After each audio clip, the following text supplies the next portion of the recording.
Education Secretary's position is on concerns that in light of the National Review timeline, victims of grooming gangs will have to wait up to 18 months before ministers decide whether to establish a full public inquiry. Cabinet Secretary.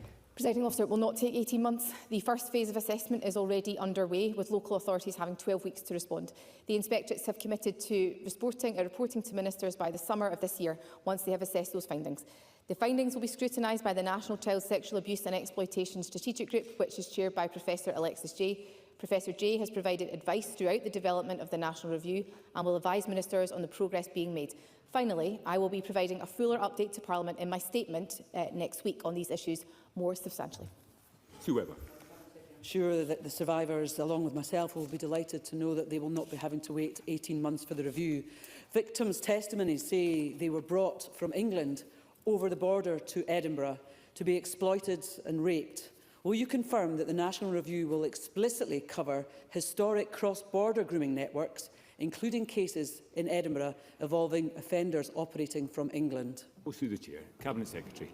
I thank the member for her question. She is absolutely correct to put on the record the importance of listening to survivors' voices. That's why, of course, yesterday evening, the Cabinet Secretary for Justice and I joined the CPG on childhood sexual abuse survivors, and I was very grateful to them for sharing some time with Ms Constance and I to talk about their own experiences, but also to ensure that the National Review listens to their voices and that we get this right for them. That is so imperative.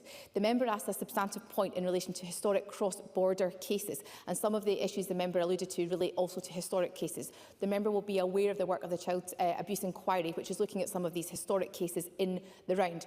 If the member will allow me to, I would like to write to her more detail in relation to the role of the inspectorates. Finally, it may give her some comfort to know that I will be meeting with Alexis Jay later this evening, and so following that meeting I would like to write to Ms Webber in more detail on these points.